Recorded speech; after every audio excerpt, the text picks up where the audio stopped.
Se tem uma coisa que eu sempre pego no pé, tanto dos meus alunos quanto de vocês aqui no YouTube ou lá no Instagram, então se você não me segue no Instagram, o link está aqui embaixo, @caiomonteiro.ti. Se você não me segue, me siga lá. Lá eu falo coisas mais práticas e rápidas sobre o seu dia a dia, do seu ambiente de virtualização e de código aberto em geral. Mas uma coisa que eu sempre pego no pé de todo mundo é com relação às boas práticas. As boas práticas, deixa eu ligar o ar-condicionado aqui.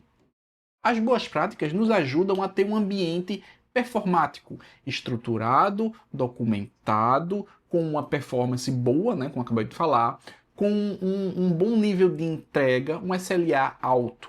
Quando você começa a fazer as boas práticas, você consegue aumentar o nível de disponibilidade do seu ambiente em uma ótima performance aceitável com base nos recursos que você tem. Não é porque você tem recursos que não sejam premiums, como um data center, por exemplo, que seu ambiente não pode ser performático ou ter um alto SLA.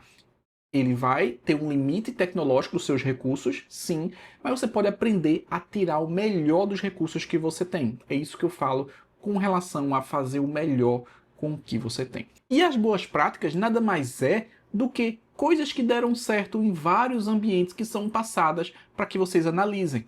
Aqui tem que ter uma pequena pitada de sabedoria. Por quê? Porque uma boa prática que foi feita num data center, por exemplo, pode não ser uma boa prática para você, pelos recursos que você tem e pela complexidade do seu ambiente ou do ambiente que veio aquela boa prática. Então, por exemplo, segmentar sua rede em VLANs de forma muito detalhada, usando inclusive o Open vSuite, pode não ser uma realidade para você. Você pode simplesmente simplificar em VLANs apenas ou simplificar em interfaces isoladas. Então tudo depende. Então ter essa sabedoria de entender as boas práticas é o que eu tento trazer para vocês, para o ambiente de vocês. Mas tem uma coisa que eu sempre falo com relação à virtualização, no caso do Proxmox, que é o uso do QEMU Agente. Eu sempre falo, seja em aula, seja no YouTube.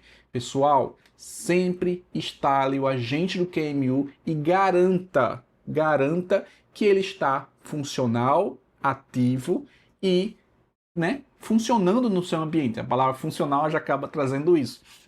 Então garanta que o seu QEMU agente, além de estar instalado, está funcional no seu ambiente, ou seja, está funcionando, está comunicando e você tem a completa gestão sobre ele, tá? Mas a gente, às vezes, a gente não tem a percepção, e isso é normal, não se preocupem, do grau de importância daquele item. Então, eu queria mostrar para vocês hoje um exemplo prático em um cloud, em um data center, digamos assim, do uso do QEMU no seu ambiente. Então, vamos pegar um overview aqui do que eu quero passar para vocês. Bom, a gente tem aqui a cloud do meu laboratório para os alunos dos cursos ao vivo. Então perceba aqui que em Data Center eu tenho 32 máquinas virtuais rodando, tá? Eu tenho 32 máquinas virtuais rodando nesse ambiente aqui. Basicamente, eu tenho 3 máquinas virtuais por alunos, todas segmentadas com VLAN, todas completamente isoladas, com navegação, para que o aluno tenha um ambiente realmente funcional e performático para ele fazer as suas atividades do curso online. Bom, e aqui, quando eu falo sobre... Deixa eu trazer para cá. Quando eu falo sobre o QEMU, perceba que eu tenho no meu Firewall, que é o meu pfSense, inclusive, o QEMU agente ativo. Por que eu sei? Porque ele trouxe as informações de IP desse ambiente. Eu poderia ir lá em Options e procurar aqui, ó, QEMU Guest Agent, e ele estaria como ativo. Mas não é porque ele está como ativo aqui que ele está funcional. Ele está ativo, mas ele não está funcional. Como é que eu garanto? Através dessa informação aqui. Eu tenho a minha máquina do Linux Mint, que é a minha máquina de gestão dos meus ambientes. Então, eu gerencio todas as minhas máquinas virtuais através daqui. Inclusive, quando o aluno tem... né? E aí eu vou trazer para cá. Quando o aluno na aula de network, por exemplo, esquece de colocar VMBR0, VMBR1, enfim, e aplicar essa network, ele perde acesso da navegação. Então, essa minha máquina é extremamente importante porque os alunos têm suas redes completamente isoladas uma das outras. no caso dos alunos. Mas essa minha máquina, ela tem acesso total a todas as VLANs. Então eu consigo ir até a máquina do aluno, dar um SSH nela e fazer a interação. Também consigo ter acesso via interface. Então acaba que o próprio erro do aluno na aula ao vivo, ela é usada para um ensinamento, ou um aviso, ou um ponto de atenção ali. Então a gente acaba pegando essas falhas no aprendizado para retroalimentar e melhorar ainda mais o aprendizado. Bom, então tenho aqui todas as minhas máquinas, se vocês perceberem, com o QEMU ativo. Só isso aqui já me dá uma segurança de que, opa, QEMU agente está ativo. Quando eu precisar, vai estar lá para eu usar. Mas quando eu precisar, o que seria isso? Vamos ver de dois modos. Vamos imaginar aqui que essa minha cloud eu estou provendo serviços virtualizados para clientes. Tá? É muito comum que a gente tenha cloud para terceirizar a hospedagem. Se a gente entregar uma máquina em um template onde esteja o QEMU ativo e perfeitamente funcional, isso não quer dizer que, por exemplo, a função do discard, que vai estar ativa aqui, ó, nos meus discos virtuais, eu tenho o discard aqui ativo, eu tenho o discard aqui ativo, eu tenho o discard aqui ativo. Em todos os meus discos, nesse caso, o meu discard está ativo. Mas isso pode não ser a realidade do cliente, tá? E mesmo que o discard na sua máquina virtual esteja ativa, não quer dizer necessariamente que essa função ativada no disco está refletindo na realidade dentro da máquina virtual. Quando a gente fala de ambiente Windows, o fato do discard estar ativo e a versão do Windows ser após 2016, quer dizer que a função do FS-Trim, que é fazer o descarte dos espaços não mais utilizados para entregar para o Proxmox o consumo real daquele disco, já é automatizado. Para máquinas virtuais antes de 2016, eu tenho que usar o sdelete. Vai estar aqui embaixo o sdelete, para que eu possa agendar na task do Windows para uma vez por dia, uma vez por semana, enfim, depende do que você acha, para que ele faça a ação do descarte. Quando a gente está falando de ambiente Linux, eu preciso ir no FSTab fazer isso. Caio, me mostra aí. Bom, vamos lá. Basicamente, eu preciso ter isso aqui, ó. Deixa eu puxar para cá. Vou deixar já aqui. Eu preciso ter etc fstab. Perceba que na minha partição raiz, eu tenho o default, vírgula, discard. Então, esse discard marcado aqui no FSTab faz com que, quando eu fizer isso aqui,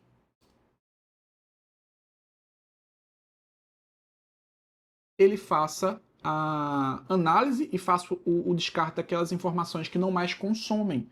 Então, essa função do discard, ela ajuda, inclusive, em manter a qualidade do disco e a longevidade dele, tá?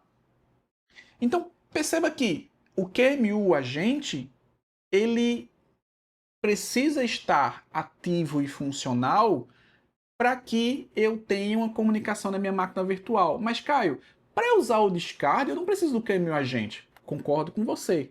Mas, se você está provendo uma cloud e você não tem acesso à máquina virtual dentro do terminal do cliente, como que você faz para atribuir um discard para ele? Como que você faz para executar diversas ações dentro dessa máquina virtual?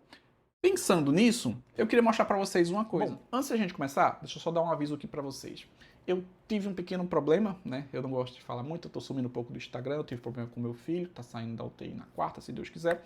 E aí eu precisei me ausentar e não dediquei tanto tempo na divulgação como eu gostaria para os descontos que eu prometi para quem não é meu aluno de todos os produtos ou quem não é meu aluno, para ter essa oportunidade de se tornar meu aluno, porque em setembro nós teremos uma grande reestruturação e quem está dentro da minha plataforma vai ter muitos benefícios. Para além disso, eu preciso levantar um certo valor para poder fazer os investimentos conforme eu planejo do curso de especialista com Proxmox, tá? A gente vai estar olhando para o curso oficial sobre o contexto do Brasil. Nós teremos aulas gravadas e aulas ao vivo, então são basicamente por hora, estão em 60 horas de treinamento, tá? Então teremos aula ao vivo e aula gravada, mas para que tudo isso aconteça, eu estou dando um desconto e eu estou aqui entregando mais um mês de desconto, porque nesse mês eu não pude divulgar por conta da saúde do meu filho.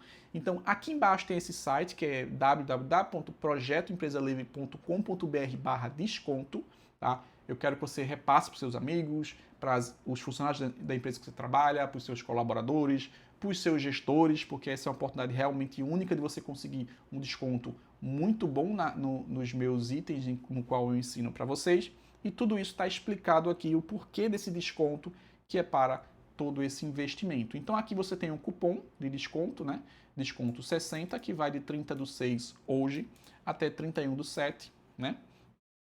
Para que você tenha todos esses descontos aqui. Lembre-se de aplicar o desconto, tá? Por exemplo, o curso de virtualização, ele tá por 457. Deixa eu clicar aqui, inscreva-se. Com desconto 60, ele está indo para 183, tá? Então, tá aqui o valor correto. Com relação ao e-book, se você quer aprender sobre Proxmox e não sabe, tá aí no VMware, esse e-book tem tido uma ótima aceitação e elogios com relação à sua estrutura. Então, vai estar saindo por R$19,80, tá? Então, todos os itens estão aqui embaixo. Também estou falando do projeto Empresa Livre, porque a partir de setembro todos os meus conteúdos estarão dentro do projeto Empresa Livre, tá? Porque simplifica a minha gestão e simplifica o enriquecimento do material para vocês, tá? Eu sempre falo que o diferencial do projeto Empresa Livre é a integração. Eu não estou aqui entregando um curso, por exemplo, de Proxmox e um curso de pfSense, um curso de Samba, de NetServer, isoladamente. Eles estão integrados entre si. Então, esse é o grande diferencial que vocês podem ver no projeto Empresa Livre, tá? Inclusive, está aqui, ó, a página do projeto Empresa Livre. Eu estarei entregando agora em julho esses 4 cursos que estão aqui. Então, pfSense, AD, TrueNAS e Samba vão estar entregues, porque eu pretendo encerrar ele em setembro para poder começar a nova fase da minha escola de software livre, tá? Então, tudo isso eu preciso condensar e centralizar para melhorar cada vez mais. Então, os links estão aqui embaixo, vamos pro vídeo. Se eu tenho o QM Agente instalado na minha máquina virtual e ativo na minha máquina virtual, eu não preciso estar logado dentro da máquina virtual para rodar um FS-Trim, por exemplo. Ou seja, se eu for provedor de uma cloud, por exemplo, e eu não tiver acesso dentro da máquina do cliente, para garantir uma boa prática ativa, eu posso rodar um QM, eu posso rodar um FS-Trim sem estar logado, através do QM Agente. E o QM Agente é que vai fazer essa passagem desse comando e dessa ação para o meu cliente. No meu caso aqui, eu sempre trago como boa prática, quando a gente configura o descard na máquina virtual, a gente ativar o timer do FS-Trim, que é basicamente rodar a cada 8 horas. Seja no binário, né, no timer, seja no crontab. Então tem as duas formas que a gente pode fazer. Mas e se eu precisar fazer naquele momento uma liberação? Imagina que eu tenho aqui essas minhas 32 máquinas virtuais. E digamos que é muito comum, e na verdade lá nos treinamentos, chega uma hora que o aluno vai mudar a senha das suas máquinas virtuais. Ou seja, eu vou perder o SSH, né? Depois eu normalizo tudo, mas digamos que eu não tenha acesso. O fato das minhas máquinas estarem completamente configuradas me faz com que eu possa, por exemplo, QM Agente, vou dar um Enter, ele vai dizer, opa, o argumento está incompleto. Você quer usar o binário QM e quer usar o item do agente. Mas o que é que você quer fazer? De que máquina virtual você quer fazer? Então, ó, QM Agente 1003, que é o ID da minha máquina virtual 1003. Ele vai dizer, ó, o argumento ainda está incompleto. O que é que eu vou fazer aqui, ó? QM agente 1003 fstream. fstream é o comando que vai fazer a execução dentro da minha máquina virtual, e se eu tiver com o discard ativo na minha máquina virtual e marcado no meu disco, no meu hardware, lá nos meus discos virtuais, ele vai fazer a liberação do espaço indevido. Então vou dar um Enter aqui. Olha o que é que ele fez aqui, ó. Ele foi lá na minha máquina virtual e fez um trimmed. Olha essa informação aqui. Caio, eu não sei que informação é essa. Não tem problema. Eu vou rodar novamente. QM, agente, 1003, fstream. O mesmo comando de cima. Ó. Perceba que mudou a informação aqui, ó. Vou rodar novamente. Viu que está zerado? Então, eu não preciso entender exatamente os detalhes para entender que a função funcionou por conta da alteração da informação. Então, eu posso muito bem, via Proxmox nativo, ou seja, via o Proxmox raiz, interagir nas minhas máquinas virtuais para fazer um fstream, tá? Caio, vai fazer para 32 máquinas virtuais? Não, porque eu não sou maluco de fazer na mão. Para isso, uma consulta que eu fiz, um shell, né, um script, fugiu agora a palavra, fiz um script para que eu buscasse as máquinas virtuais existentes no meu ambiente, tá? Para que eu não precise listar os IDs. Então, esse script ele vai fazer uma busca através do QM, tá? Ele vai dar um for aqui e vai dar um QM list e vai começar a registrar apenas os IDs das máquinas virtuais para eu saber quantas tem, para poder, depois de ele ter feito um for e pegar essas informações, ele ignorar as que estão desligadas, para depois executar o fstream com base no ID. Então, o comando que eu estou fazendo manual, ele vai fazer para todas. Então, por exemplo, ./qm fstream. Se eu der um Enter aqui, ele vai começar a rodar de máquina virtual para máquina virtual. Então perceba que ele rodou na 100, na 101, na 1001, e aí ele vai rodando em todas as máquinas. Caio, por que usar um script nesse caso é interessante? Por quê? Enquanto ele faz aqui. Porque se eu estiver provendo máquinas virtuais para meus clientes, eu não preciso ter acesso às máquinas virtuais para fazer isso. Eu garanto que mesmo que o cliente, por acaso, eu acho que o fstream está dando problema na minha máquina virtual, ele vai lá e desativa. Por aqui você consegue rodar normalmente. Eu preciso logar de máquina em máquina para fazer isso? Não. Por exemplo, digamos que você fez um agendamento no Crontab para rodar toda noite. E aí você quer rodar de 4 da tarde, por algum motivo. Você roda no ambiente todo através de um script. Então, o QM agente, ele faz com que essa passagem de comando, que não serve só para o fstream, serve para outras coisas, tá? Deixa aqui embaixo se vocês querem um vídeo sobre essas outras coisas, que eu posso listar 5 melhores atribuições para o QM agente no seu ambiente, para que ele interaja nas suas máquinas virtuais. Voltando aqui, ele está fazendo para todas as minhas máquinas virtuais, tá? Então, isso aqui nos garante que a gente tem um ambiente performático, usando uma boa prática. Então, ele liberou aqui, ó. Se eu vim aqui no meu storage, vocês vão perceber que ele vai ter uma leve liberação por conta das minhas máquinas virtuais já terem o fstream timer rodando diariamente, tá? Mas ele vem aqui através de 22909 GB e aí ele vai ter uma queda aqui, ó. 22909, 22906, tá? Caio, a queda foi pouca? Foi. Foi porque meu ambiente já estava performático e bem configurado com relação a boas práticas. Então, se eu tivesse com um ambiente que nunca rodou um fstream na vida, aí vocês iriam ver liberação de espaço, tá? Mas o que não foi o caso. E aí, com isso, a gente tem uma boa prática, né? Então, a gente tem ali, em ambientes bem controlados, uma performance boa com base no que você tem de recurso. Essa ação do discard, ela vai interagir diretamente na performance do seu ambiente. Quanto menos qualidade de recurso você tem, mais essa ação vai fazer vai ter benefícios positivos no seu ambiente, né? Benefícios positivos, benefícios são positivos. Mas enfim, vocês me entenderam, tá, pessoal? Por enquanto é isso. Tchau, tchau.